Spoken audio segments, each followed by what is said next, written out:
Okay, what's going on, everybody? My name is Mang. Welcome back to Solo Roll Manging. This time, we're going to be looking at another new RPG called Nimble, a fast tactical TTRPG. They have to put that right underneath the name of it so you know, you're reminded of it.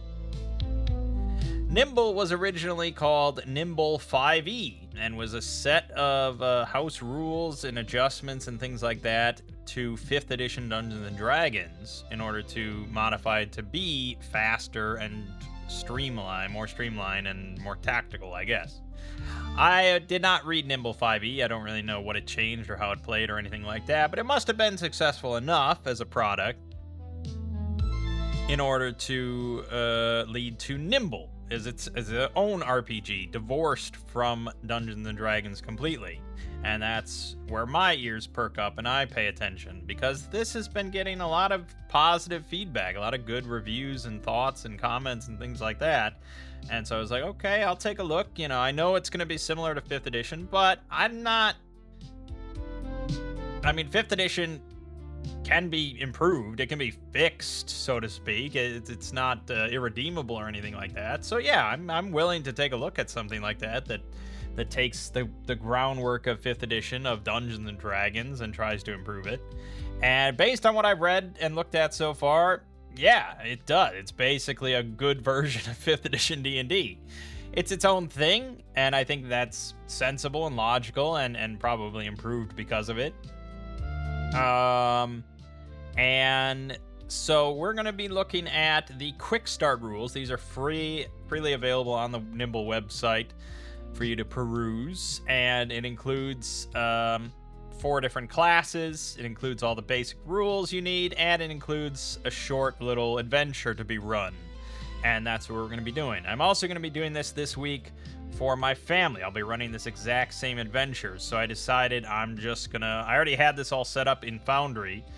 So I'm just going to use their characters that I have prepared for them. And I'm going to run myself through it just to kind of get a hang. This is mostly going to be combat, obviously. But that's kind of the thing that needed the most streamlining and fixing was the combat. So, yeah, that's mostly what I'm interested in. Non-combat stuff is like, well, sure, you can always hack together whatever you want for that. All right, so let's go over what makes Nimble different. There are only 4 stats: Strength, Dex, Int, and Will. So Charisma has been kind of folded in with Wisdom into Will, and Constitution has been folded into Strength. Skill-wise, as the skill list has been pared down a decent amount. We have Arcana, Examination, Finesse, Influence, Insight, Might, Lore, Naturecraft, Perception, and Stealth. Now, is there anything from that list that's in 5th edition that I would say is like, oh boy, how did they bungle this and forget to include this, and you have to do like some hacky thing to include it? Let's look at the 5th edition skill list. It's actually not that much bigger. You have Athletics, that's obviously got rolled into Might. Acrobatics, that's got rolled into Finesse, I would say.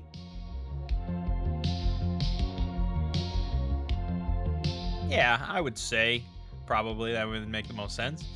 Sleight of Hand got rolled into Finesse. Stealth is Stealth. Arcana is Arcana. History is Lore. Investigation would be Examination. Nature would be Naturecraft. Religion would probably be Lore. Yeah, that makes sense. Animal Handling, Naturecraft. Insight would be Insight. Medicine would be... probably... Ooh. Yeah, Examination. Okay, that's fair. Perception is Perception. Survival would be Naturecraft. Deception would be Influence. Intimidation would be Influence. Or it could be... It depends. That's usually the one that is the go-to example of, like, you can use different things. Like Might. Performance...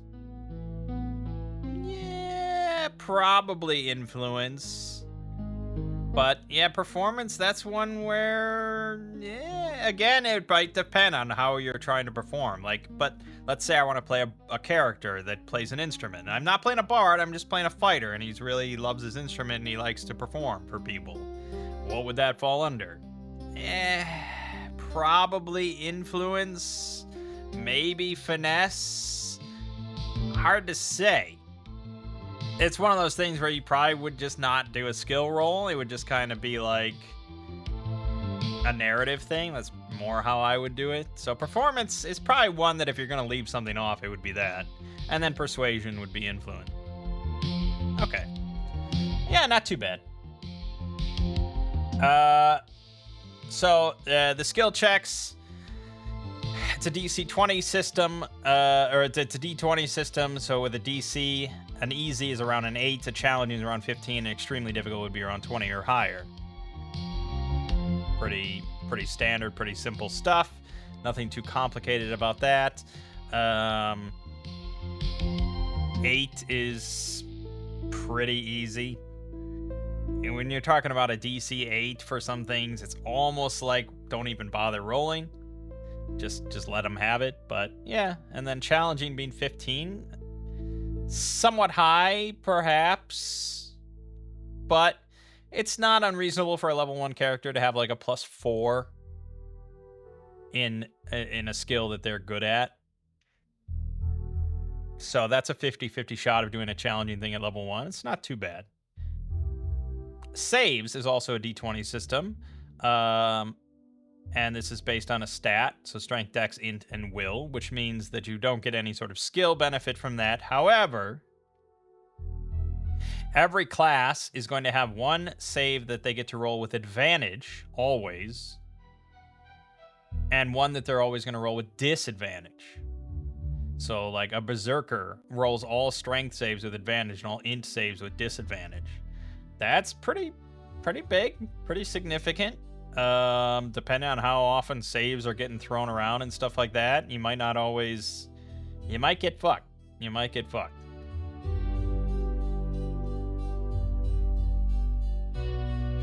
Hit points. When you are dropped to 0, you gain a wound. And until you go above 0, you are dying. You do not go unconscious, however. You may continue to participate in the combat at 0 hit points, similar to Draw Steel. I think these modern, high heroic fantasy RPGs are realizing that being unconscious in battle is just really lame and no one wants to do it. So while you are dying, you only have one action per turn, and we'll talk about actions in a second, but you are pretty heavily limited in what you can do on your turn, but you can do something. However, doing any form of attack or spell casting will cause a wound unless you make a DC 10 strength save. Which means that, the fighters, berserkers, commanders, whatever, they are more likely to be able to kind of keep fighting at 0 hit points compared to the mage or, the shadow mancer, whatever. Which, yeah, that seems logical, I suppose, so that's interesting. But if you take any damage while you're dying, you get 2 wounds immediately. And if you're crit while dying, well, that's really bad. You get 3 wounds. What are wounds? They're just... Basically, you get 6 of them, you're dead. You get 6 wounds, you're dead. They're harder to recover from. HP recovers pretty quickly, like overnight. Overnight in an inn, you get back everything. But you only get back 1 wound. So if you've taken 4 wounds, you're out for it, But you spend 4 nights in an inn and you're back to normal, which I think is fair in keeping with this sort of heroic fantasy theme. This isn't Axe. You get hit dice, so usually you get 1 per level, and it depends on your class how big the hit die is. It doesn't have anything... Well, it does have things to do with your health.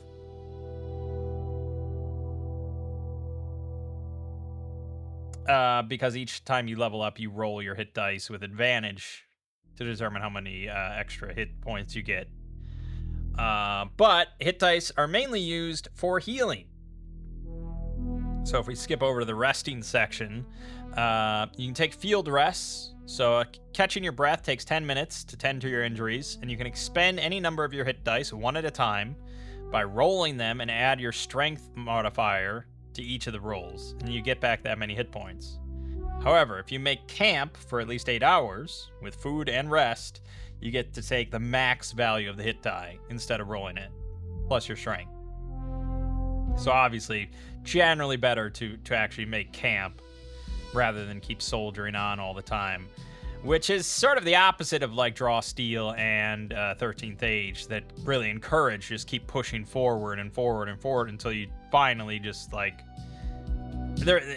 I mean, 13th Age especially does not have any interest in resting, like, ever.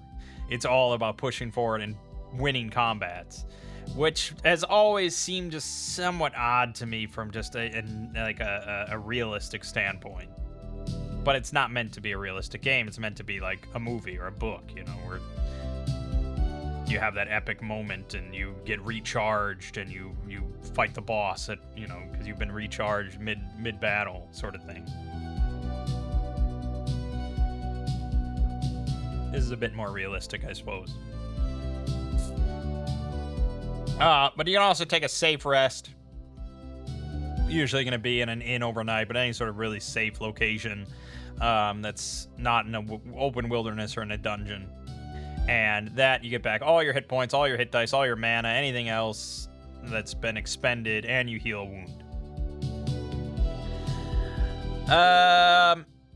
As for the rest, it's obviously designed for a grid-based play, so that's all pretty typical stuff. I don't think I really need to go over most of that crap. Advantage/disadvantage. For D20, that's what you'd expect it to be. That's the normal. But as we'll see when we get to the actual attacking and stuff, advantage on attacks and disadvantage on attacks is a bit different. We'll talk about that. So, combat. When you roll initiative, you roll a d20 and add your initiative score. However, you are not competing against the enemies. The only purpose of the initiative roll at the start of combat is to determine how many actions you get on the first turn. That's it.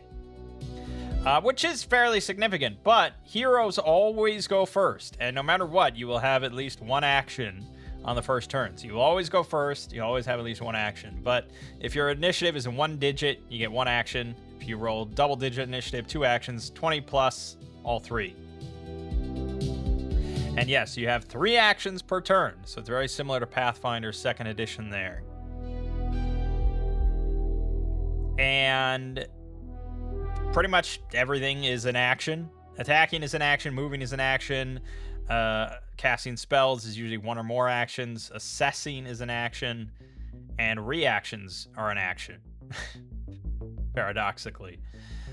Your actions recharge at the end of your turn, so you always want to expend all your actions you can. There's no need to hold on to them because they refill, and that is a very crucial part of the gameplay.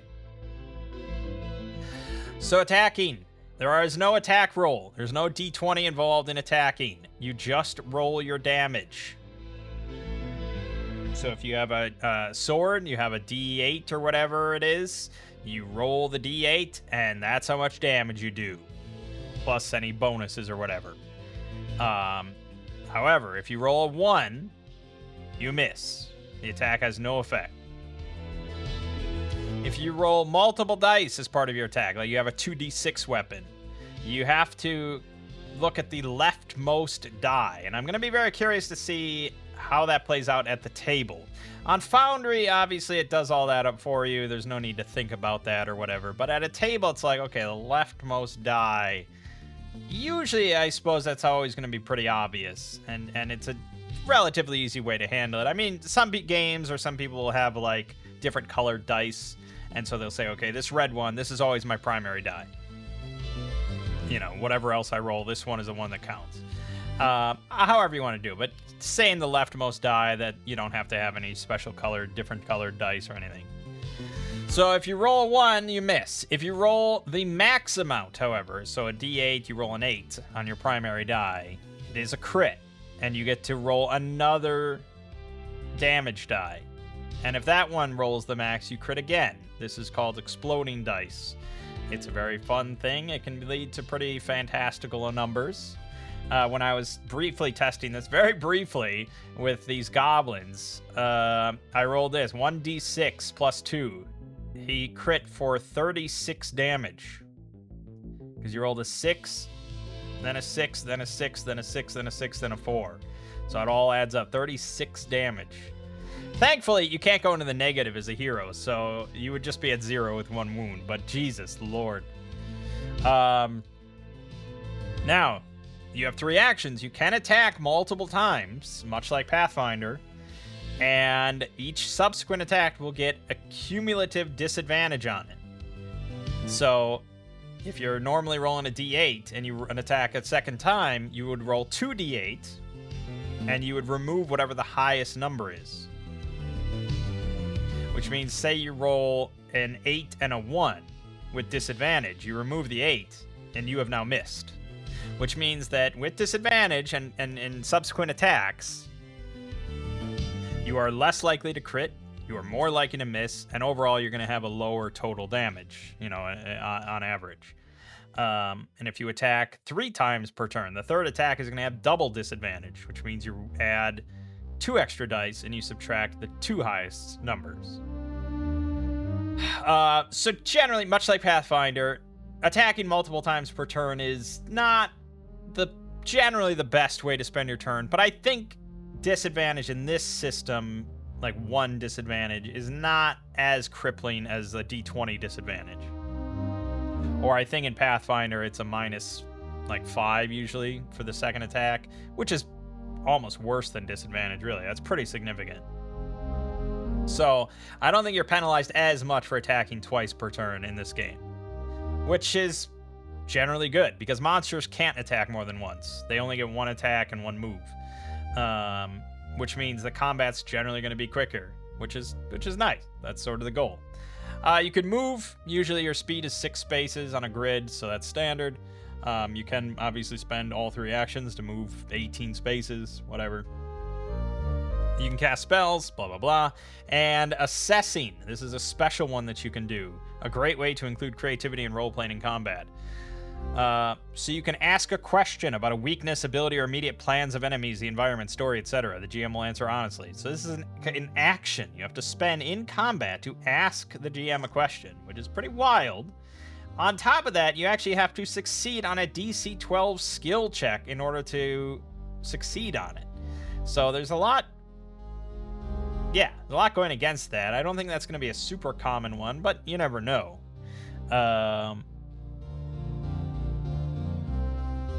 Knowing about enemy weaknesses or what they're going to do next or it's an opportunity. You can create an opening. Increase the next primary die roll against a target by 1 this round. This makes you much more likely to crit. Keep in mind, say you're using a D4 as your die, you're using a dagger, and you create an opening first. That means that if you roll a 3 or a 4, you crit. And you cannot miss at that point. That's the biggest thing with create an opening. You cannot miss with that because it will jump from a 1 to a 2 and you can't miss. So that's really nice. Especially, like I said, if you're using like a D4 and you want to crit, and the cheat, which is like the thief class, really wants to crit. They get sneak attack bonus off of critting. So, yeah. However, you cannot assess using the same skill more than once in a single encounter as your foes adapt to your tactics. You'll need to stay creative. So that's going to be tough for some players to actually come up with creative solutions of how to create different openings more than once in a combat. And lastly, you can anticipate danger. This reduces all primary dice rolled against you by 1 for a whole round. And keep in mind, heroes always go first. So for the whole round, say you're the tank and you just throw yourself into the battle and you anticipate danger using your might to just bulwark yourself at the start of combat. This is obviously going to reduce the amount of damage rolled against you, but again, makes them more likely to miss, and they cannot crit you. That's the big thing. So that 36 would be impossible because they just cannot get a 6. It would become a 5 and not a crit. So yeah, the assess stuff is going to be pretty interesting to see. I don't think my group will utilize it too much, but a smarter group would certainly be utilizing assess quite a lot. Like I said, it's important that all of your actions recharge at the end of your turn. So you always want to spend them all during your turn, but you get them back because you have heroic reactions that also each cost you an action. And so if you do a reaction when it's not your turn, you will start your next turn with 1 less action. If you do 2 heroic reactions, you'll have 1 action on your next turn. That's pretty significant. And it makes for a lot of like micro decisions throughout each round on your turn and off your turn of how you want to spend these actions. You also cannot do any one reaction more than once per round. So you can't say do multiple opportunity attacks. You can't spend all your actions on opportunity attack. You only do each one once per round. The big one is defend. Since there's no AC, things generally always hit. You have an armor score, of course, but it does nothing unless you use the defend reaction to reduce damage.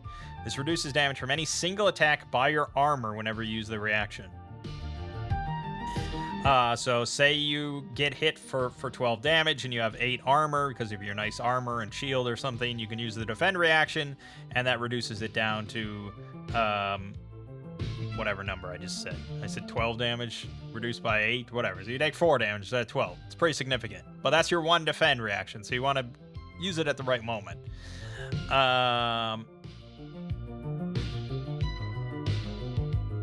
And again, that's going to reduce your actions on your turn, but survivability is pretty important.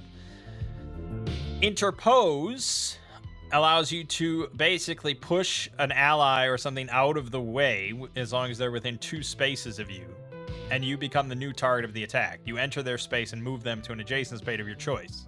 So it allows for a very easy, nice battlefield repositioning and allows a tank to really be a fucking tank, which is nice.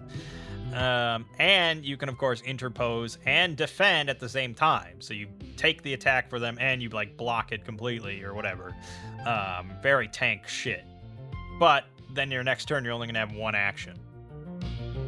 Opportunity attack on any adjacent enemy willingly moving away from you. Monsters don't get to do this, only heroes can, but the attack is made with disadvantage. So it's not the best use of your action necessarily, but, you know, if they're about to slip past you or run away or something like that, you know, it's an option. And then help. Much like assess, you kind of have to be creative in how you're helping someone, but you can grant an ally an advantage on a roll if you can reasonably explain to the GM how you could help in a given situation. Again, a dumb group like my group is probably almost never going to help or use that at all, but a smart group could really get a lot of mileage out of something like that. All right. Yeah, aside from that, monsters are pretty simple. They don't have actions. They just have a move and their 1 attack or whatever, or they might have a few different options for attacks, but they can only do 1 attack and 1 move. They don't have an AC, or they don't really have stats or anything like that. So, like here we see a goblin stat block is very minimal. It's like an OSR stat block almost. Level 1/3, 1/3. So 3 of them are the same strength as a level 1 hero. They're a small creature. They have 15 hit points. They have a trait where if an attack misses them, they deal 1 psychic damage in return. And they get 1 attack, which is a stab for 1d6 plus 2 damage. Or they can do a shoot range 8 for the same amount. Very simple.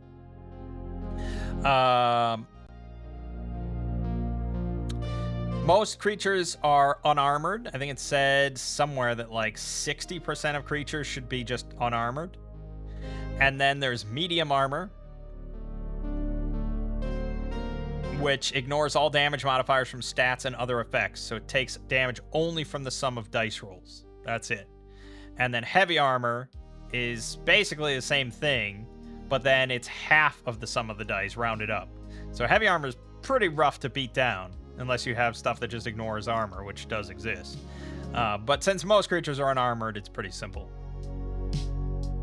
There's also minions, which are a great thing. A lot of games have minions now. If you're talking about heroic fantasy games, they're a lot of fun. I think, why would you not have minions in your game? If you're going to play like big heroes, you should have minions. So this just goes with any amount of damage kills a minion. They have 1 hit point.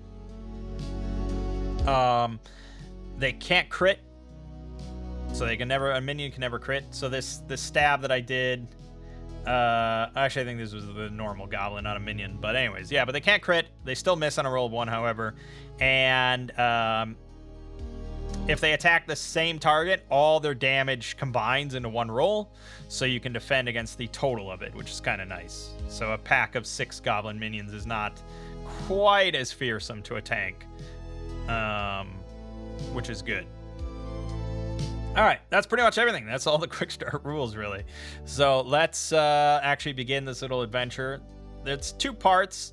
The whole thing is called the Garden of Death, and the whole full thing is in the GM's guide, which I don't have yet. I went in on the Kickstarter, but they haven't sent out PDFs yet, so I don't actually have it yet. But that's okay, because we don't need to do all that. So we just have the first 2 parts, the first 2 chapters: A Tiny Rescue and Goblins of the Crystal Crag. So, our heroes are at the Valley's Rest, a cozy inn located in the humble town of Maravale. Goblins have snuck into town to kidnap the town's beloved fairy, Moonblossom. Just as you are sitting down for dinner, Griffin stew, a tiny scream sends the inn's patrons into a hush. They look at the door, then to you, the only ones capable of handling anything scarier than a stray sheep. What do you do? Now, I'm going to try to play this like my group would play this. Which means that they're basically just going to fling the door open and rush outside. Opening the door, you are facing down a pack of goblins who clearly look like they've been caught red-handed. A goblin in the back, riding on top of a giant rat, is quickly stuffing something into his pack. A DC 12 perception check. It's Moonblossom. As he yells, "Get 'em, boys!" he and a few others take off into the night. Yeah, we could, I could do the perception check as a prompt, because I don't think they would think to like, oh, what is it? What's in the pack? So I'll prompt him just so we can try a perception roll. Not that it's that fascinating. We only want 1 person to do this. I'm actually going to bring up all our characters. So the party we have is a cheat, which, like I said, is like the thief, the rogue. And I have made them a bun, which is like a anthropomorphized rabbit person. And the bun's special trait is that they, before interposing or after defending, after damage, hop up to your speed in any direction for free once per encounter.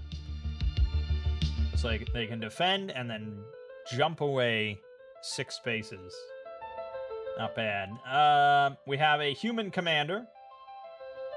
Commander is the closest thing to a fighter, and at level 1, they're basically just a fighter. They have 1 special thing that is, it's not going to be there. Where is it?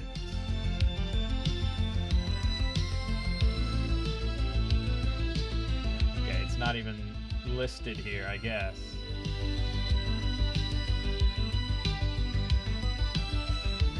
They should have an ability once per,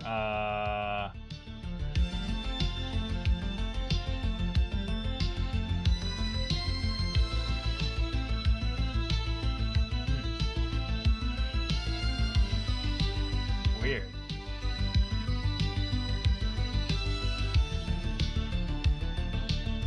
Yeah, it's like not here. Class features, commander, coordinated strike. Okay, I don't know why you don't have coordinated strike.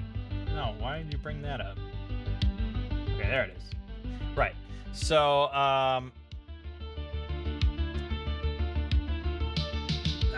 as a free action, once per round, you and an ally within 6 spaces both immediately make a weapon attack or cast a cantrip for free.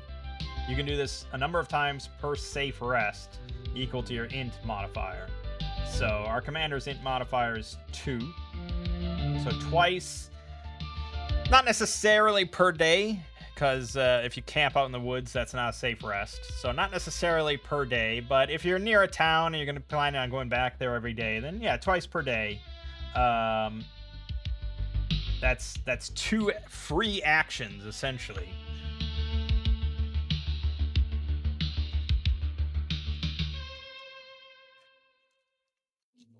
Now, I'm not quite sure how that fits in with the stacking disadvantage from multiple attacks. Because I'm not, I think Pathfinder is a bit more specific about what counts towards that and when it resets and things like that. A hero may attack more than once on their turn, but additional attacks are rushed.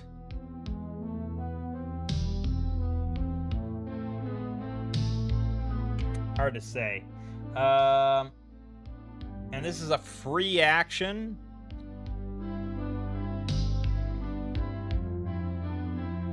I don't know if you can only do free actions on your turn, but I think so.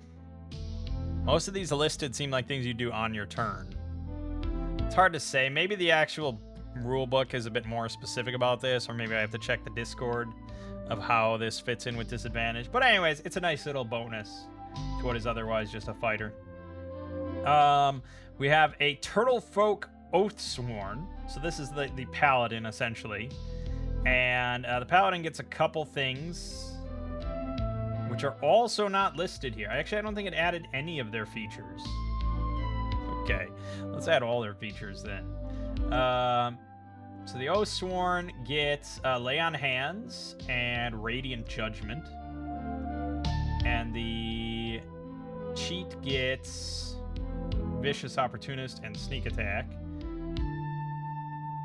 And the Shadowmancer, Conduit of Shadow. I think we'll probably have to add spells as well. So it really didn't add everything. Okay, anyways, going back to the cheat then. So Vicious Opportunist. Once per turn, when you hit a distracted target with a melee attack, you may change the primary die roll to whatever you like. And changing it to the max value counts as a crit.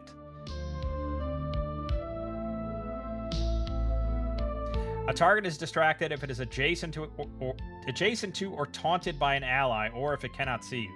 So yes, any enemy that is next to one of your allies is distracted, and you just get to auto crit them.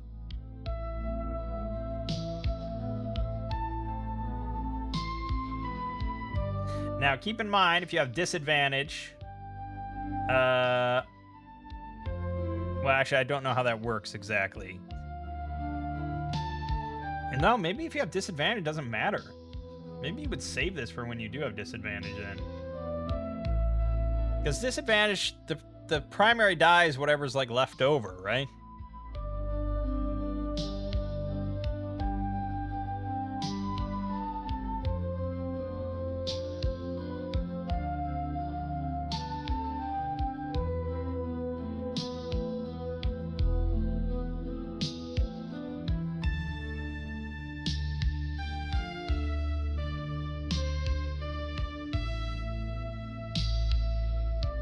Yeah, so in this case, he rolled Great Axe, which is 2d6, and he rolled with disadvantage 2, so 2 additional dice. He removed the 2 highest, and if tied, removed dice from left to right. So he rolled a 4, 1, 4, 4. He removed the 4, and then the other 4, leaving him with a 1 and a 4. This is the leftmost, so that's the primary. But in the cheat's case, he could then change that to a 6. In which case he crits, because you got a 6 and a 4, so he'd roll another 2d6.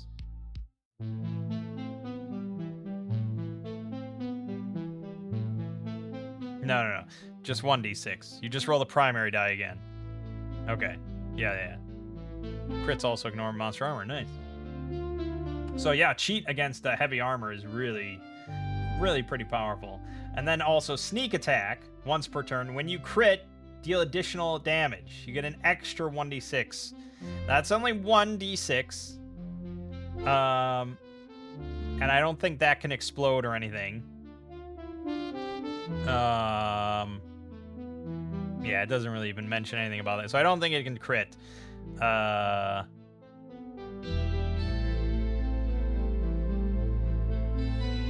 would doubt it. But yeah, so yeah, fucking damage machine over here. It's really cool. But pretty squishy, only 10 hit points. We went over the commander. So right, the Oathsworn has Lay on Hands. You get a magical pool of healing power.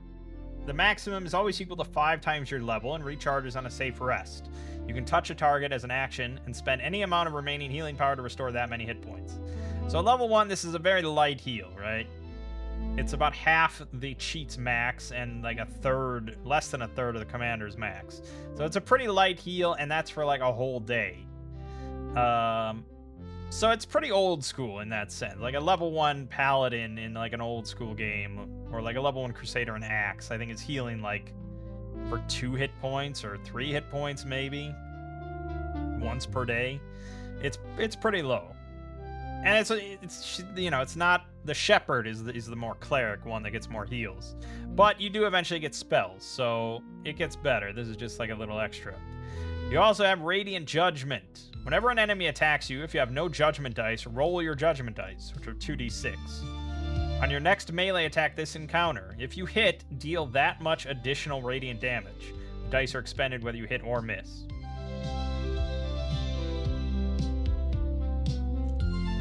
Yeah, so again, just a little nice damage bonus.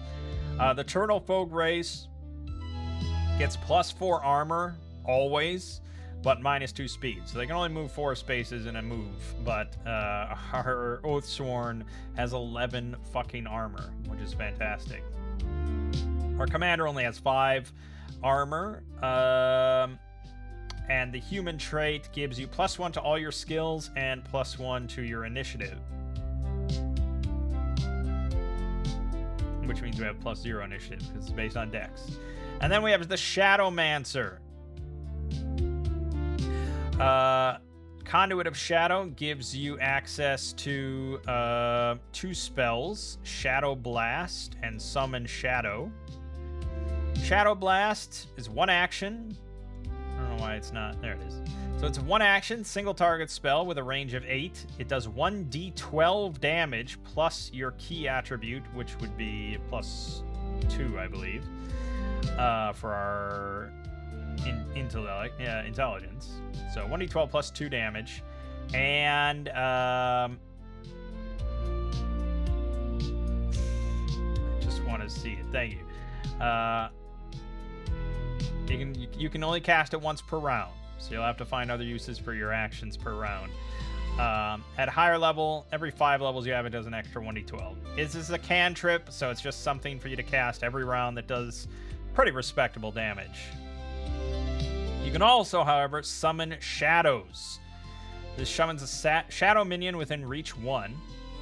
You can have a max of your intelligence or your level, whichever is lower. So level 1, only 1 shadow. They follow the normal minion rules. 1 hit point, no damage bonus, can't crit, and they abandon you immediately outside of combat. Then, as an action, once per turn, you can command all your minions to move up to 6 spaces and then attack for a d12 each. So this is going to get pretty fun at higher levels. And at higher levels, you can summon them a bit further away from you, but not too much further away from you. Yeah, I think that's about it for the Shadowmancer. I also gave them the Fiendkin, which is like a tiefling, so you know Infernal if your int is not negative, and one of your neutral saves is advantage instead. So we have advantage on dex and int saves, which is pretty nice. A little higher health than the cheat at 13, and 4 armor is not too bad. Okay, we're all good. I think we got everything. So let's ooh, look at this. Ho ho ho, fancy dancy stuff. Okay. Roll initiative. Roll initiative. Dang. Okay, so our commander got all 3 actions, rolled very, very well. I think he actually crit, right? Yes, he crit. Our Shadowmancer and our cheat got 2 actions with double-digit initiative, and our unfortunate slow turtle got 1 action. Okay. Good. Whoops. So you can go in whatever order you want. I think it says you can choose, heroes can choose if they want to, well, the GM can allow them to sort of switch up their turns and whoever wants to go. Otherwise, it says whichever player's ready to go first goes first, or whoever makes the most sense story-wise. And then it goes around the table clockwise. I think if you have an indecisive group that needs some sort of structure like that, that's fine, but most groups are probably going to be happy just whoever wants to go. It does make a difference tactically, you know, if you do have the freedom to choose who goes in what order or not. I tend, especially for my group, they need all the help they can get, so they can just choose. All right. So let's have the commander go first then. He's got 3 actions. He's ready to rock. We're facing down 8 goblin minions. This is 2 minions per hero. And this is, you know, they have 1 hit point and anything like that, so you're probably gonna kill. So he's gonna try to maneuver right in here to be next to 2 of them, and he's gonna swing his axe at this one to his right. And then here you can see nicely done on Foundry. It looks pretty good on Foundry. You can choose, you know, if it's a straight roll, if you have disadvantage of multiple amounts, advantage of multiple amounts, any modifiers. All right, so he rolled a 6. I probably could have picked a target, but it doesn't matter.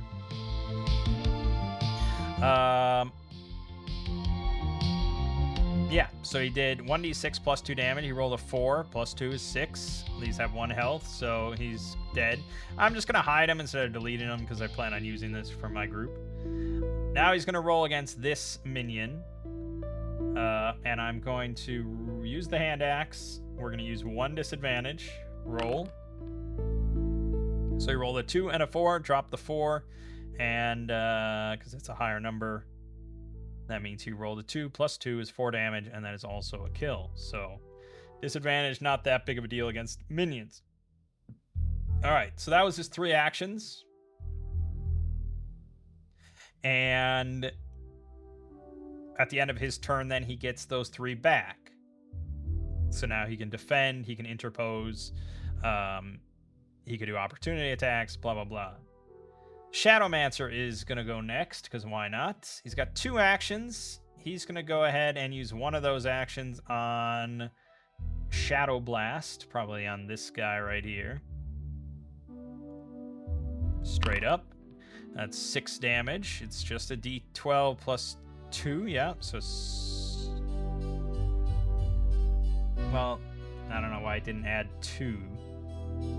Might not be coded quite correctly or something.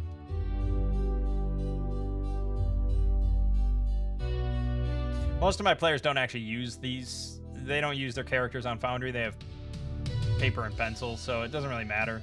But yeah, I guess it's not quite. So it was actually 8 damage. Needless to say, he's quite dead. Then he has 1 more action. I suppose he'll summon a shadow just to be kind of like a buffer between himself and the person in front of him. I do not have a... I don't have a token for a shadow.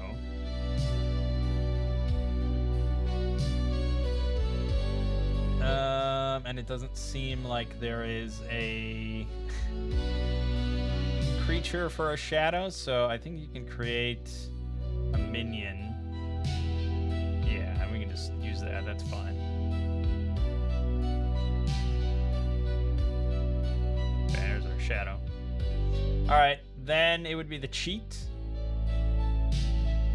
Now the cheat probably wants to attack something with Vicious Opportunist, but in this case he doesn't really want to wade in too much, so he's just gonna sneak around the corner here and stab at this minion with a normal dagger attack. Now daggers are interesting because they're D4, so that means they have a 25% miss chance, normally, and they have a 25% crit chance, and they're much more likely to keep exploding.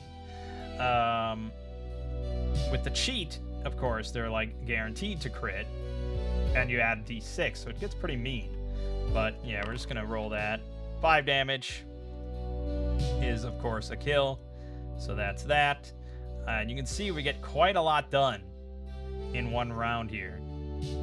Now, the Oathsworn has one action available. Not a whole lot you can do here. He can't move an attack, and he doesn't really have a spell that's going to be of any use here. So he's just going to waddle 1, 2, 3 and get into the pack here to draw some ire. Okay. So that's the end of the round. All of them have 3 actions. There's not been any reactions done yet.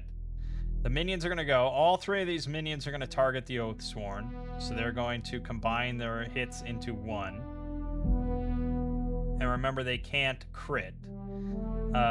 So if we roll this, that's a 3. That's a miss. And that's a 6. So it's 9 damage. The Oathsworn is going to use one of his actions then to defend, reducing it by 11, meaning the Oathsworn takes 0 damage. Just these daggers bouncing off of his plate armor or whatever he's wearing, his rusty mail and his buckler. Bouncing off his turtle shell, really. Now, this minion, I could try to move past to get to, like, the Shadowmancer or the cheat. But I would imagine the commander's probably going to do an op. And I don't think it would make sense for the goblin to maneuver around like that. So he's just going to be basic and move in and try and stab the commander. 4 damage. The commander has, 5 armor, so he'll defend as well, reducing that to 0, and that's it. That's all the minions' turn. They can all just move and attack, and that's it. We're back to the heroes then, who have most of their actions. So the Oathsworn, he was attacked. Yeah, so you can actually, this doesn't matter. Okay, so his next melee hit will do an extra 12 fucking damage.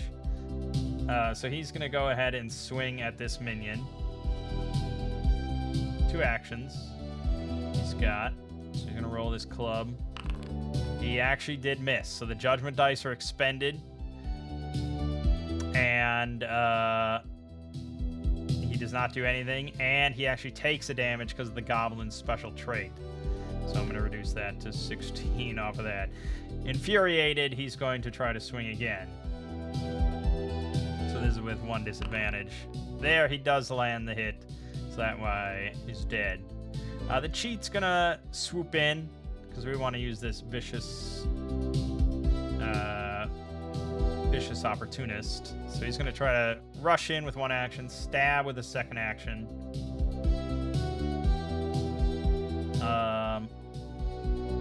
Yes. Okay, so he rolled a 4, or 3.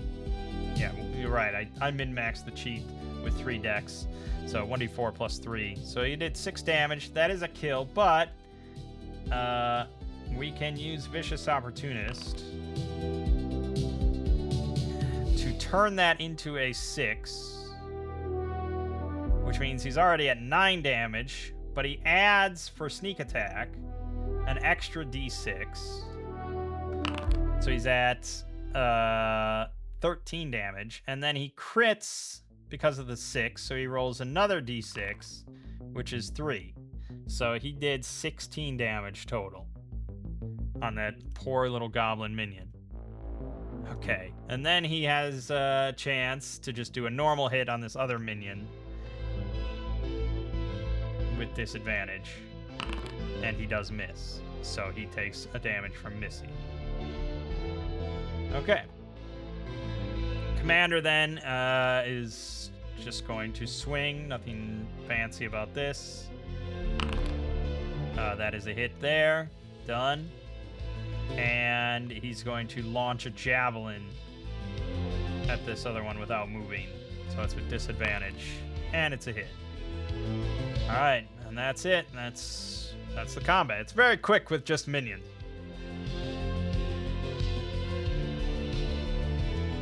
But it's literally just meant to teach you how to do combat.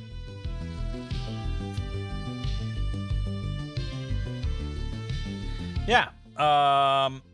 Pretty slick, huh? Pretty simple, pretty good. And like I said, pretty fast when you don't have to do attack rolls and check against AC and blah, blah, blah. And then all the enemies roll attack rolls and blah, blah, blah, blah, blah, blah. That is a big part of why combat takes so long in some of these games. And certainly a big part of why Draw Steel is a bit faster. But Draw Steel is also very slow because of how many abilities everybody has, you know? And all the different class abilities, interrupts, reactions, heroic resources. Like, it's a very crunchy game. This is very minimal, especially at level 1. Right. So, after the goblins are dispatched, encourage the heroes to loot them as villagers pour out into the town square.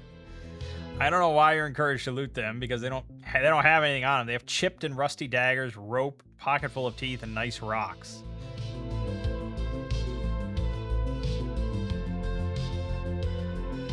You know, one of the things I like about, say, this in comparison to Draw Steel or 13th Age is that money still matters.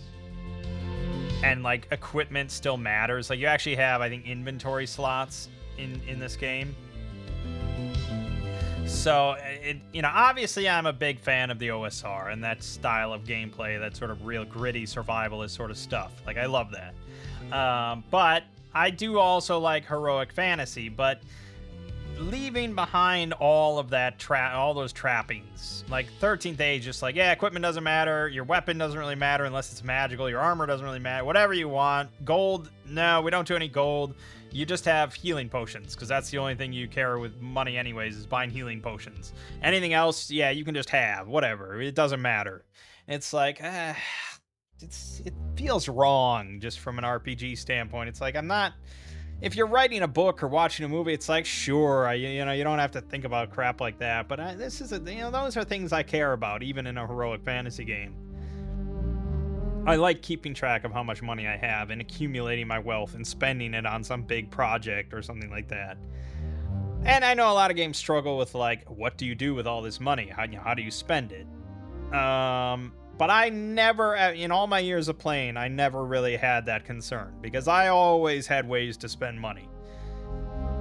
Because I was the type of player who's like, fuck it, let's build a fucking airship. You know, let's do that. You know, let's rebuild this town, or, you know, like, I was always thinking a big picture, like, I never had enough money.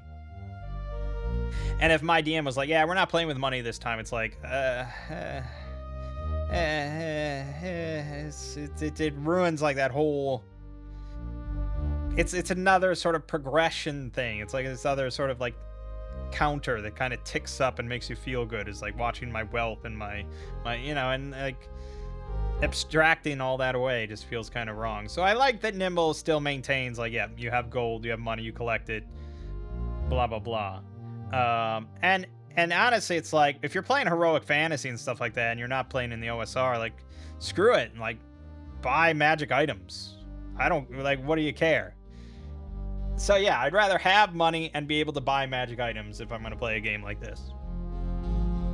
And if I don't want to be able to buy magic items, then I'd rather go back to, you know, the OSR. I digress. Anyways, the party is asked to hunt down the rest of the goblins and rescue Moonblossom. They are well provisioned before leaving with steamed potatoes and promised 20 gold pieces each upon her safe return. Excellent.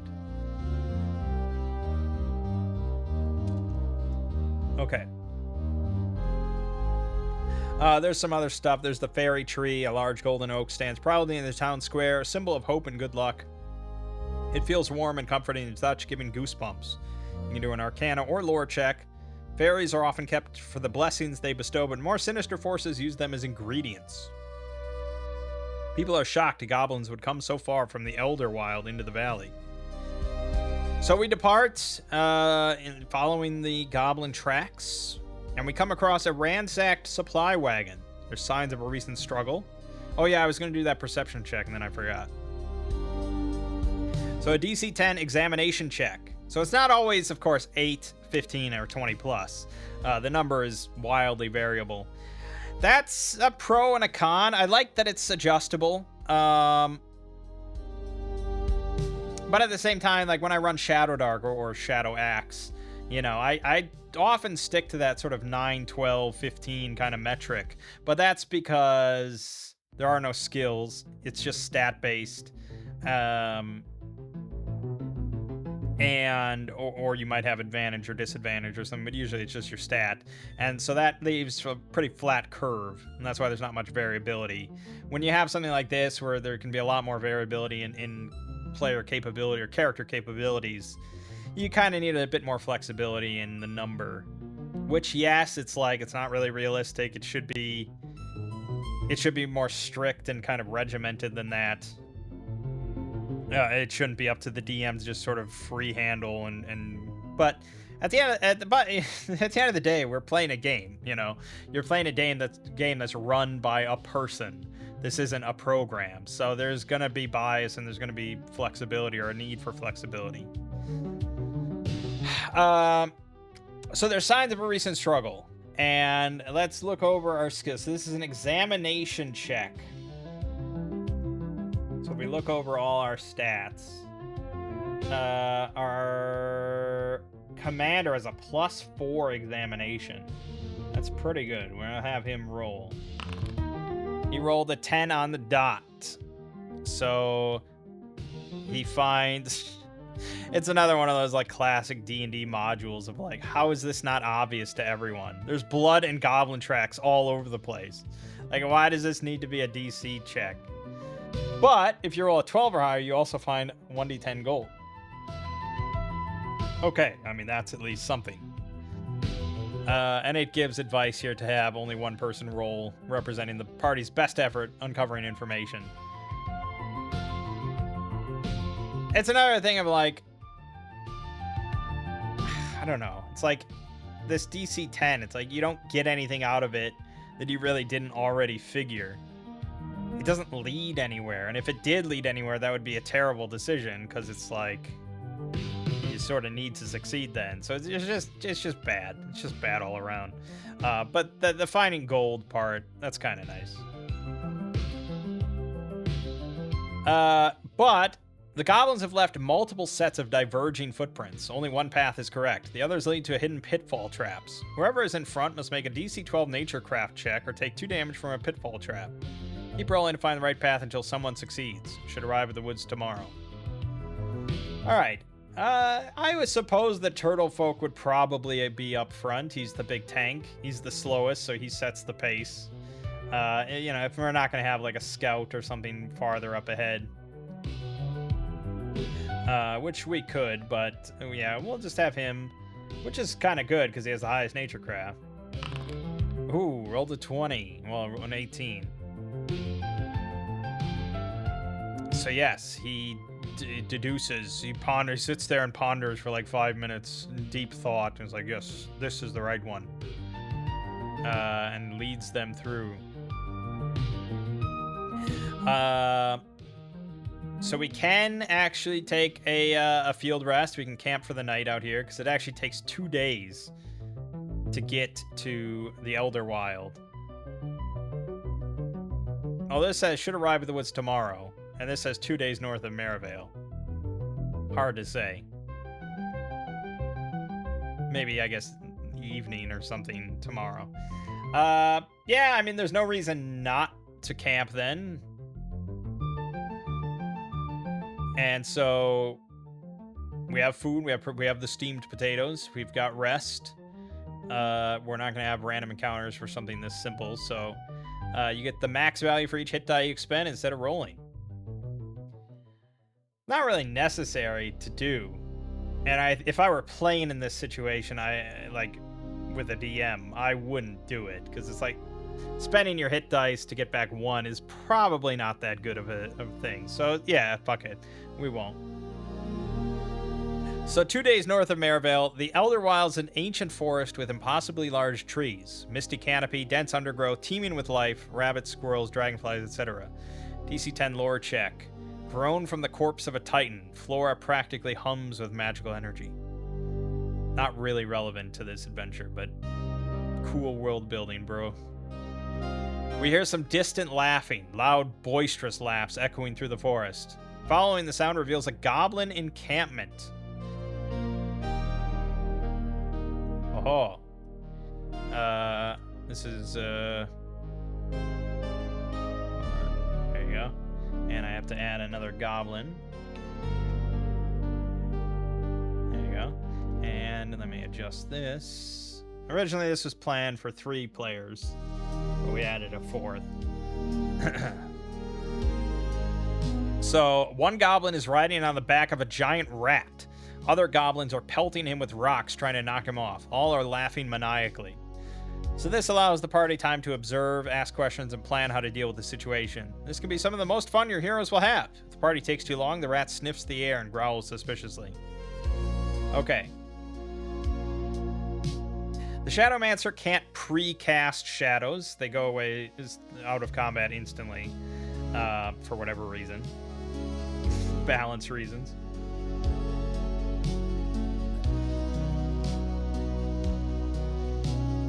I haven't really thought about, like I said, I'm planning on playing this pretty much normally. So I guess the group would try to stealth closer to get to, like, behind this tent to even ground or something. So they're all going to try to stealth. These guys are pretty damn distracted. So this should be not too difficult. And I'll be generous for a one-shot for these guys. So this is just going to be a DC 9 stealth check with advantage.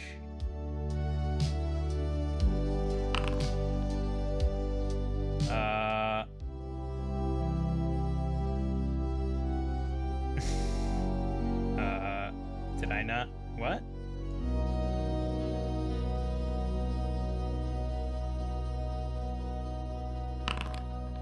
Okay, there we go. So 17 is a pass. The Oath Sworn, the least likely to do it. Got an 18X. Holy shit. Very nice. Commander. 19, very strong, and I can't imagine the cheat failing. 21. Okay.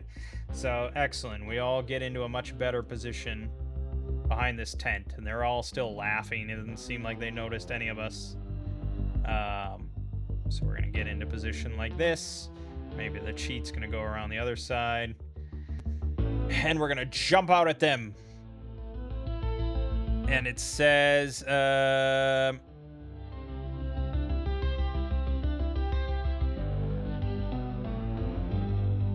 I thought it mentioned somewhere about an ambush. Maybe that's in the second section. Here. Unless the arrows made a lot of noise in the previous room, they can have advantage on their initiative roll. And that's in a separate room with goblins where they're all kind of distracted, milling about the room. They're not even as distracted as here. So this, I feel, is an appropriate initiative advantage situation.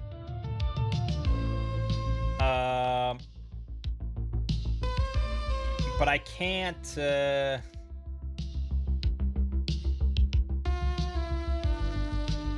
don't think there's a way to do that. Yeah,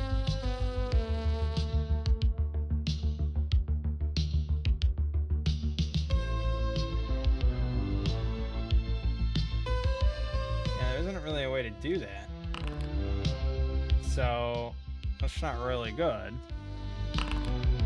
Okay, well, you got one anyways.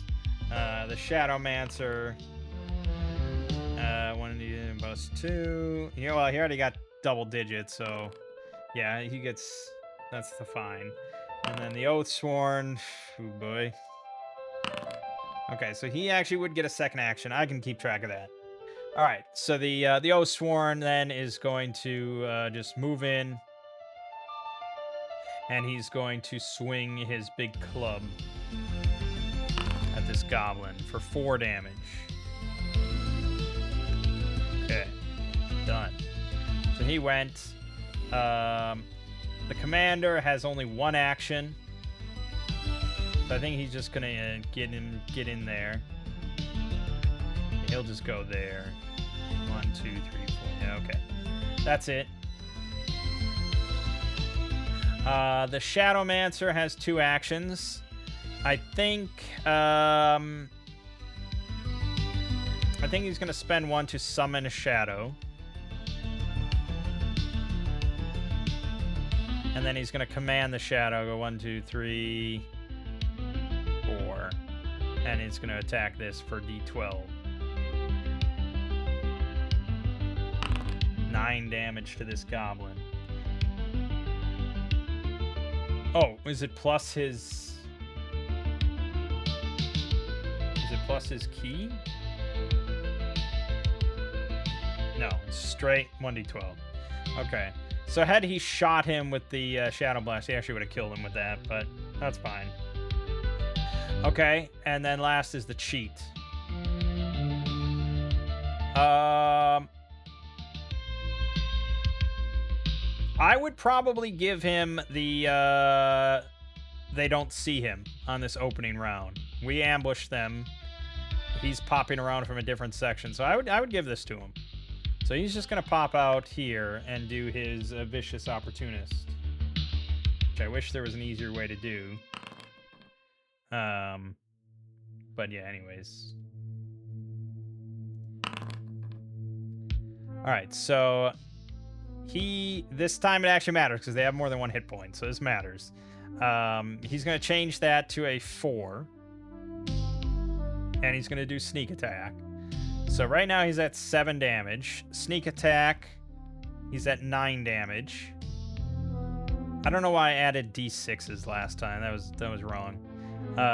So he's at 9 damage plus another D4, which crits. So he's at 13 plus another D4, which crits. He's at 17. And then that's not a miss or anything. That would be really shitty. It's a crit. So 18 damage to this goblin means that it's dead. That's how it's done. He's got 1 action left.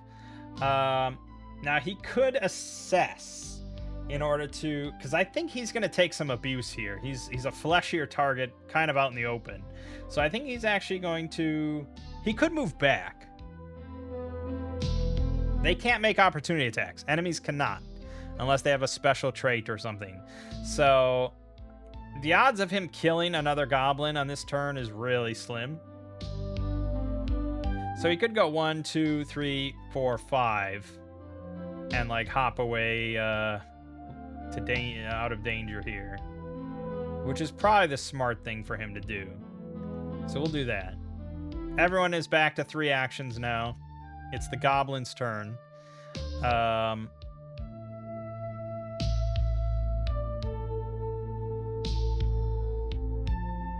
The Rat Rider has 30 hit points and has 10 move.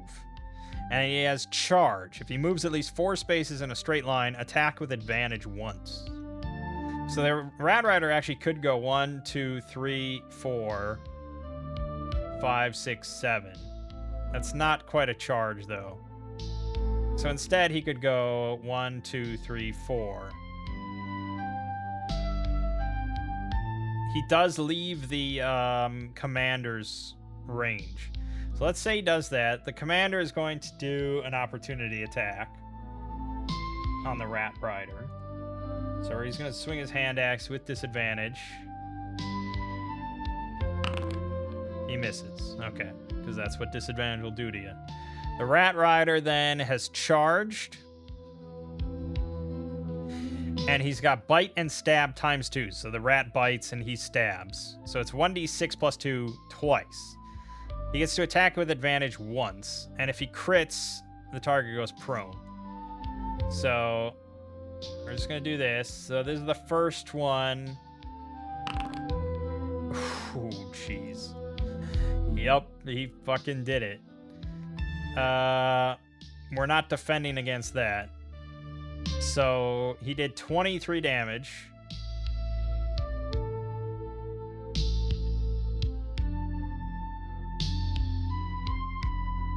Although I hesitate to say it did this correctly.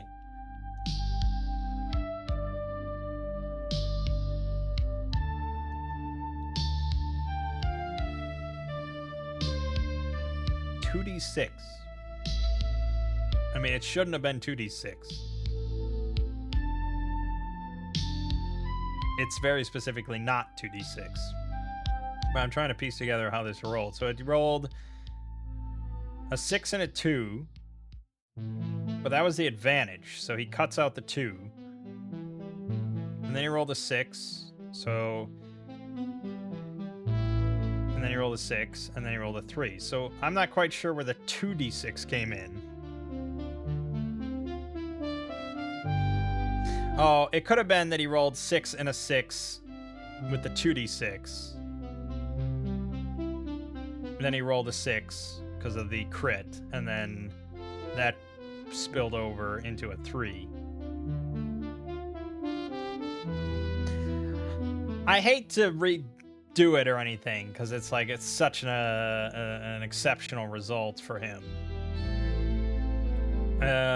This wouldn't have happened at the table.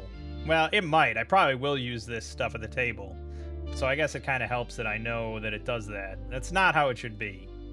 And I don't know exactly how this is...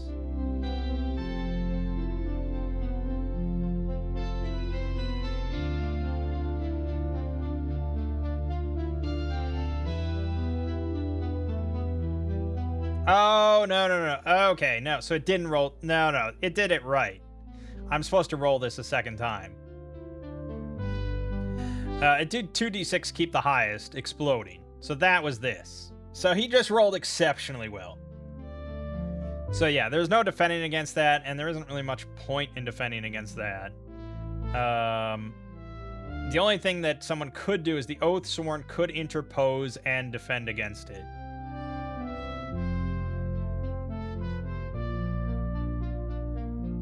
It wouldn't quite kill him. No, it wouldn't. It would do 12 damage. That's quite a bit.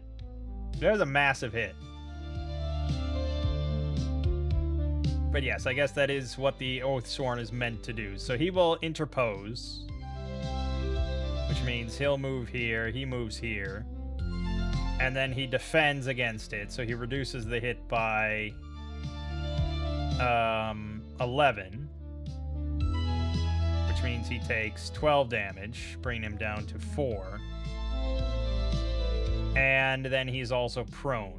Movement costs twice as much, disadvantage on attacks, melee attacks against you have advantage, ranged have disadvantage, spend 3 spaces of your speed to stand up. Okay, it's a bit of a mouthful, but yeah, I get it. So he's also now prone.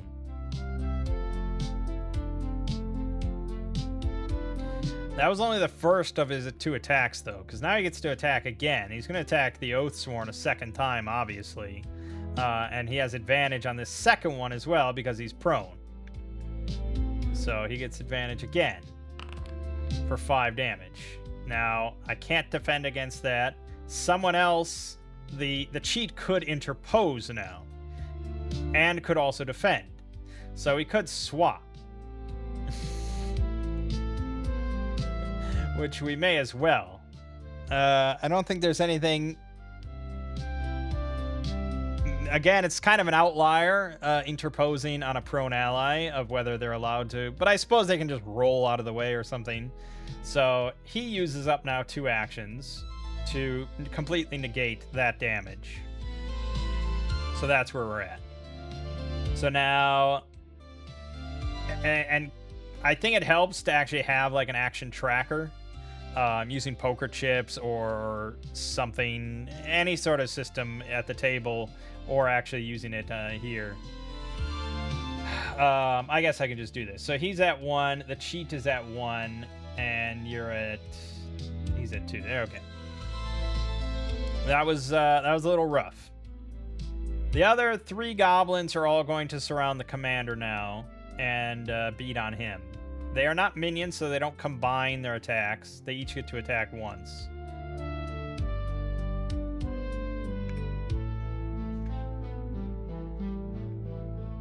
Okay. That's 6 damage on him with 1d6 plus 2. So that's an average result. He can block that. He only has 5 armor anyway, so he's not likely to... I mean, it doesn't... He's not gonna... Yeah. So he'll take 1 damage from that. Leaving him now down to 1 action, because he did that opportunity attack. The second stab... 7 damage, so that is just pain. And then the third attack is 4 damage, so he's at 5 health. He's down there as well, man. Yeah, pretty vicious stuff. Okay, finally it's back to our turn. The Shadowmancer is ready to rock. He can only do Shadow Blast once, unfortunately. He would really benefit from having a ranged weapon. He has a sickle, but I don't want to spend an action to move. So he's going to just use his shadow to attack this Rat Rider, which is just a straight D12. 9 damage happens. Good. Then we're going to Shadow Blast. And that only did 3 damage. How is that possible? It didn't add my key. Yeah, so 5 damage. Down to 16. And then he has 1 more action. He could assess... I probably should have assessed first with the Shadow Blast. It would have added 1, though. It wouldn't be that big. It's not like it adds advantage.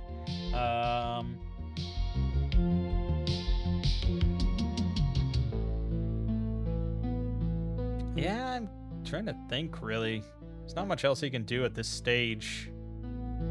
But I guess he'll move in just so he doesn't have a repeat of this situation. And, you know, he's got armor, he's got health. He may as well put himself in there.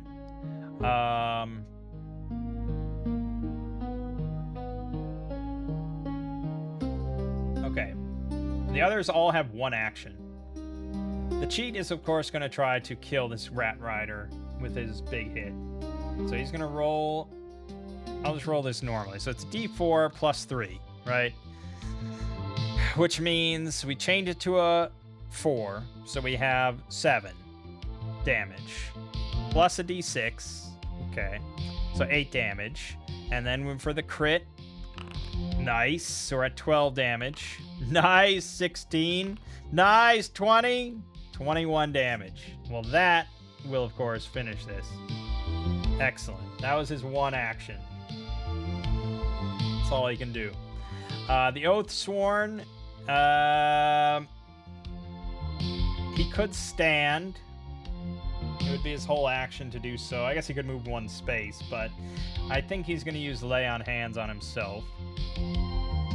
So he's just going to spend all that to get back up to 9.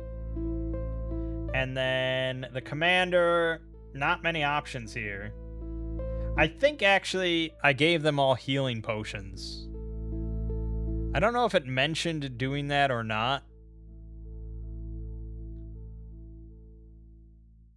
I don't think that it did anywhere, but I was like, they'll need it. So I gave them all healing potions, but I'm better than that. I don't need that. So the Commander is just going to swing, and we know that this one is pretty injured, so he's going to swing at this Goblin with his hand axe. And he misses, of course, which means he takes 1 damage from the miss. Okay, it's their go. The Rat Rider has been defeated, but the rest of them are still here. There's enough here for them to keep fighting.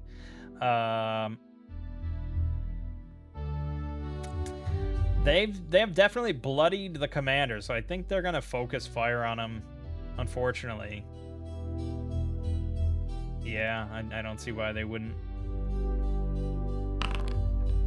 So 5 damage, he'll block that.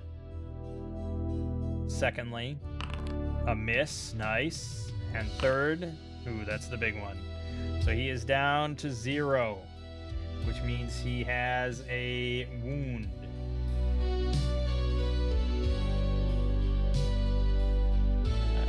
Here, wound. Oops. There you go. So he's got 1 wound. But other than that, I mean, this battle is pretty much good to go, so it's not the end of the world. So the only one with not full actions is the commander with 2.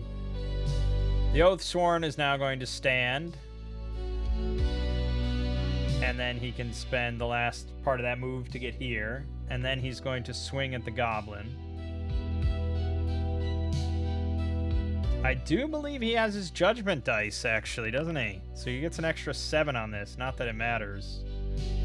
This thing has 2 hit points. And he fucking misses and takes a hit. Okay. So there go the judgment dice. But he's going to try again for his 3rd and final action with disadvantage. 4 damage is enough to do it. Alright. The Shadowmancer is going to command this to move here. And then target this for 1d12.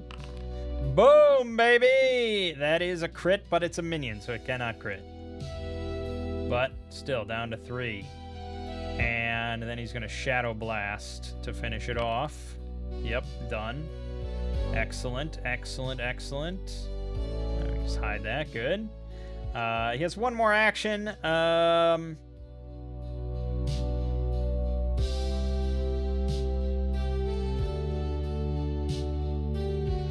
He doesn't really need to do anything.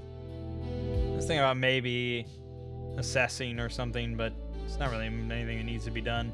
Because the cheat's going to do this. He's pretty much guaranteed to finish this off. So it's a d4. Regardless, I guess I might roll a 4.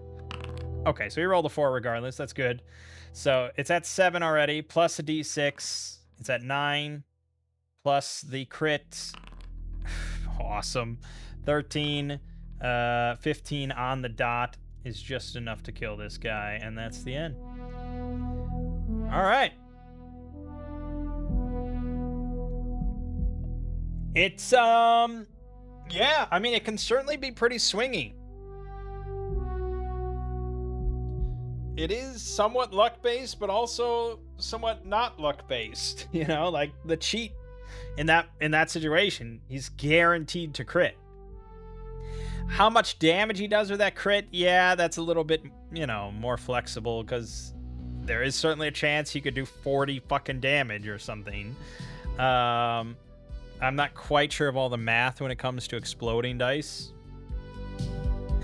There's a decent chance it's 1 extra damage. But because he has sneak attack, it's another d6 damage, which is an average of 3.5 extra damage. So he's a very reliable source of damage every round.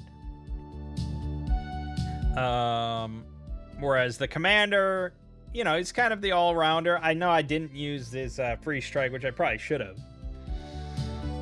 And they certainly would benefit from having an actual healer.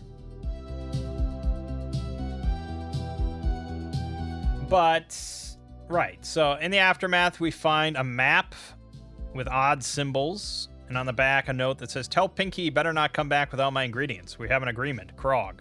Signed, Green Thumb. We find Moonblossom, a tiny fairy locked in a crude cage. She's eager to return home and promises them a gift as thank you when they get there. She'll offer a healing kiss on the forehead of the most injured hero, restoring all hit points and removing all wounds. Well, that's pretty good, because then our commander's back to full. She knows that the goblins were hired by someone bad. It sounded like they were arguing about which boss to deliver her to. Apparently, there are 2 bosses. Back home, she gifts the party a golden acorn from the fairy tree as a token of thanks. A one-time use to re-roll any 1 die. It's a classic. It's always a good thing. Just a little nice item to throw out there. And the heroes advance to level 2 upon resting back in town. But let's say we're not quite sure if we're not going to run into anything else. So the Oathsworn decides that he's going to catch his breath. So he expends both of his hit dice. Is there an easy way to do that? No, I guess not. Oh, field rest. Yes, there is an easy way to do it. Of course there is. Catch breath, rest, and spend 2 hit dice. So, what the fuck?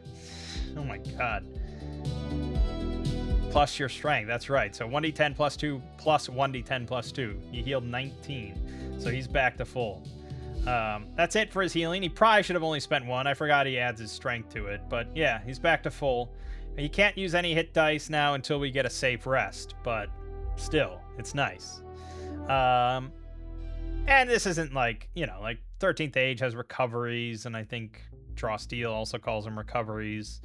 4th edition D&D had like, maybe they were also called recoveries. It's like being able to just patch yourself up and move on. Tales of Argosa has that as like a short rest kind of thing.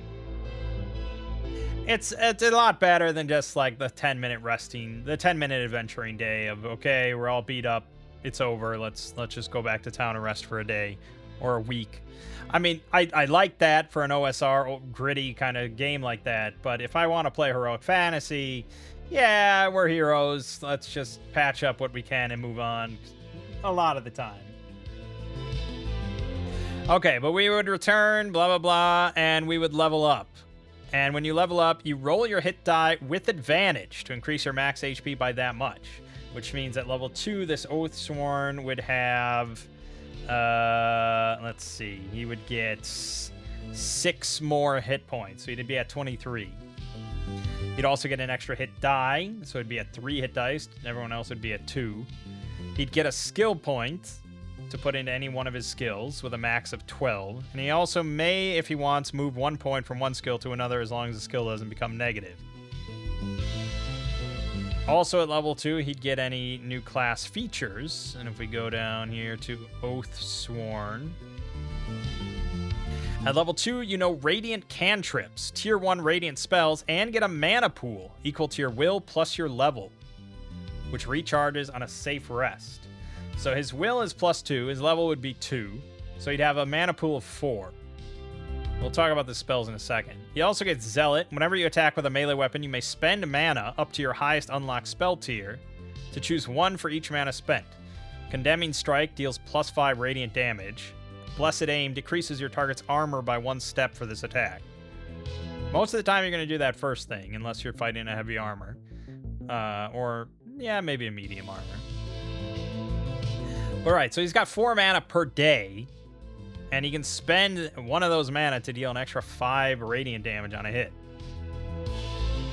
It's pretty nice. Also gets Paragon of Virtue, advantage on influence checks to convince someone when you are forthrightly telling the truth, disadvantage when misleading. Very, honorable Oathsworn Paladin. But it's pretty nice. So, yeah, spellcasting. It's based on a mana pool, not spell slots, which is fun. And Radiant spells, you have 2 cantrips, a tier 1 and a tier 2 listed here. Because this quick start just goes up to level 4. So there's more spells in the full book, obviously. So the first cantrip is Rebuke. It's got a reach of 4, it does 1d6 damage and ignores any armor, and it can't miss. Double damage against undead or cowardly, those frightened or behind cover. So it gives the Oathsworn a nice little, not a super long range or anything, but a nice little range option. It's a cantrip, so it doesn't cost any mana at all. He can cast it as much as he wants. He does get the scaling disadvantage for using attacks.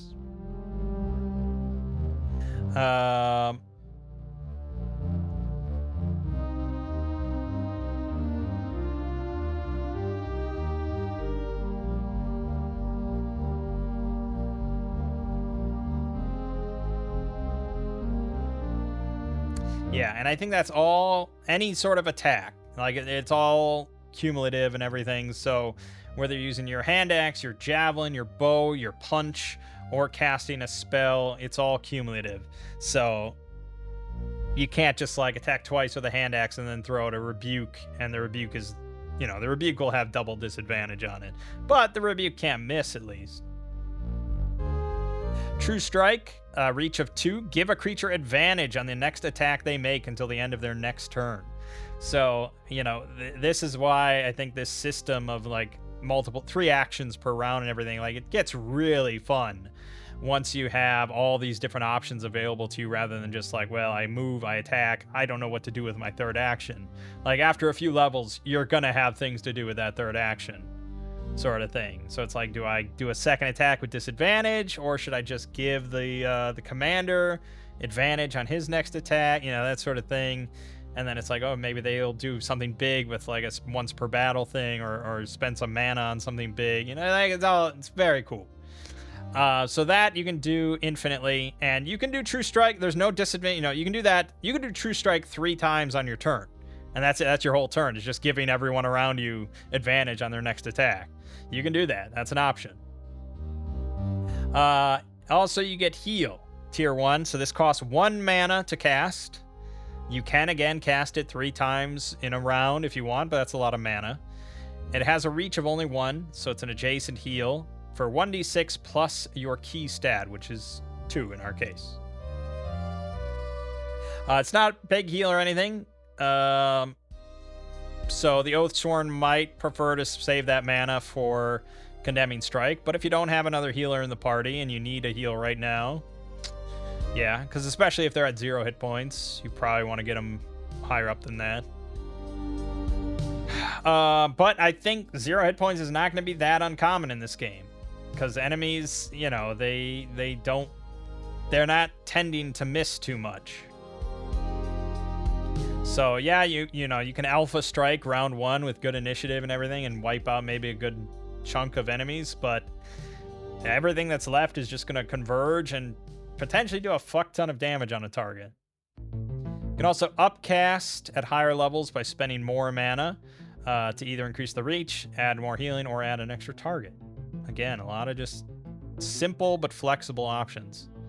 And then at level 4, when you get tier 2 spells, Warding Bond, designate a willing creature as your ward for 1 minute. They take half damage from all attacks. You are attacked for the other half.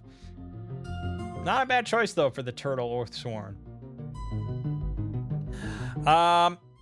Yeah, so it's a little tricky because you think like, okay, here's my Oathsworn. He's a turtle. He's massive, just tank.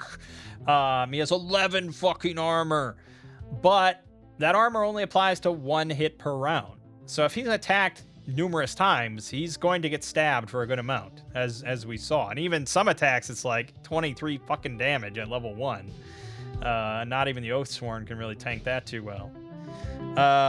But it makes sense. Like, it's no matter how well armored you are, if you get surrounded by a bunch of goblins that are trying to stab you in your vital parts, they're probably going to stab you in your vital parts. It's really hard to defend against all that.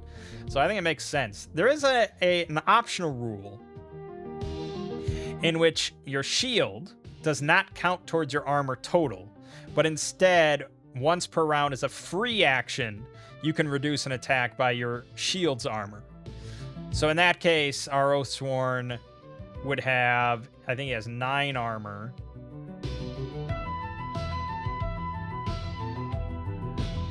Yeah, so he has 9 armor without the buckler. So he would have 9 armor for defend, but then separately, once per round, it wouldn't cost an action. He could just reduce any attack by 2 armor, or by 2 damage. It's like a slightly bit extra of bookkeeping. So I'm not going to mention it really to my family. Although Lego's going to be playing the Oathsworn if he does play. So I probably might mention it to him. 2's not much. I'd have to look at the full rulebook to see the different shields available and like how big they get. But yeah, 2's not that big one way or the other. But considering the Oathsworn has a lot of natural armor anyways, probably would be better to use that optional rule. And that's it. Yeah, and then at level 3, you get a subclass, much like 5th edition, which is fun because they're pretty different subclasses, you know, and it's not super complicated or anything. I think you get another subclass feature at level 7. Level cap is 20.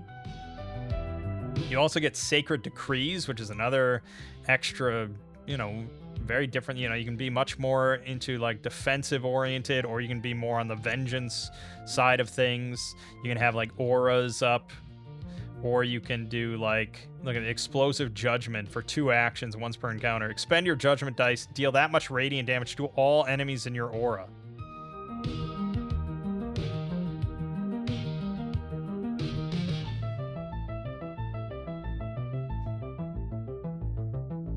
Yeah, which is like a reach of 4. That's pretty big. That's probably worth 2 actions once per encounter if you roll well on your judgment dice. Like, I had that 12 judgment dice. Rather than fucking just missing and wasting them, I could have exploded in judgment at level 3, but still. So, I'm gonna leave it off here. There is a second section, like I said, there is this Goblins of the Crystal Crag, but I think this serves as an introduction to Nimble. It's another one of those games that I don't think I'd really do much solo, because I prefer the old school style for myself for solo and everything, and I can use dungeons, and it's just a better thing to do. But for my family, yeah, it's got a lot going for it, I feel. I'll see this week when I run this for them to see how they feel about it and how it goes there, if they grok the rules, but it's not that complicated. Like, it's pretty simple and streamlined for the most part, but I'm a bad judge of that, I suppose. But yeah, it's pretty solid. It's the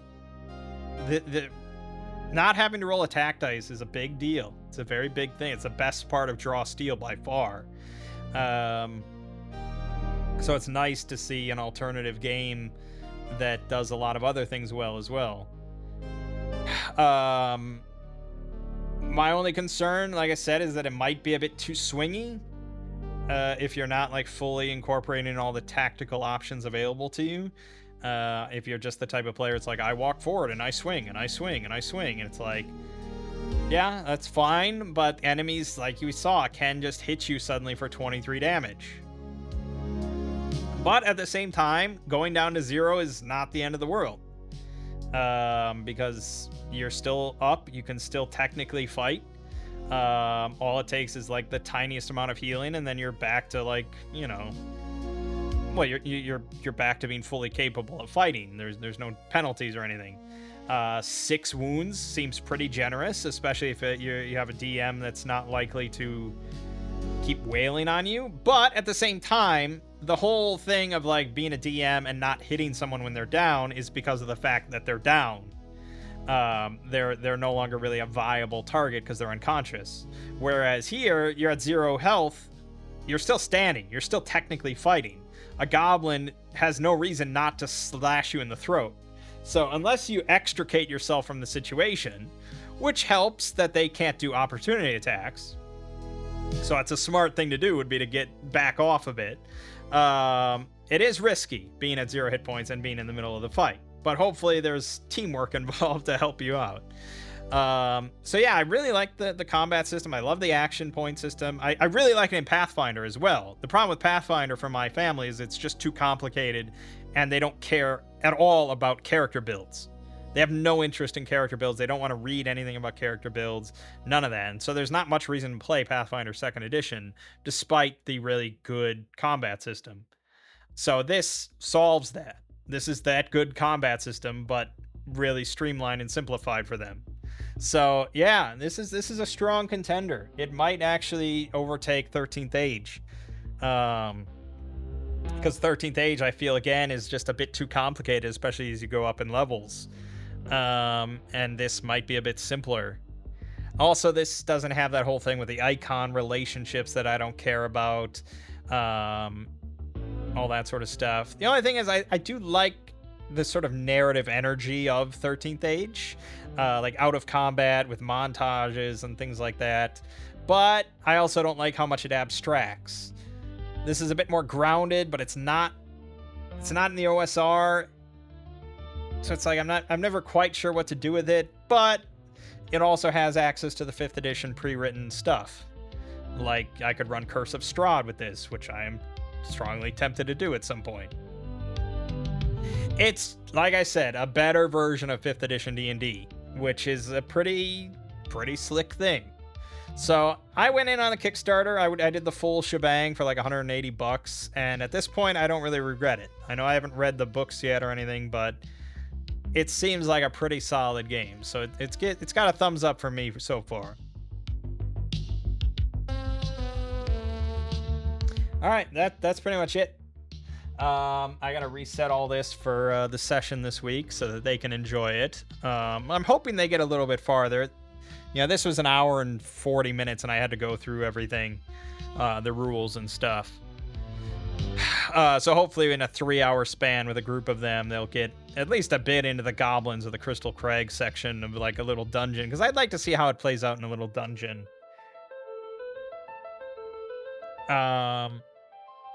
If I'm going to run anything with this game, it would be like a Pathfinder adventure or a D&D adventure.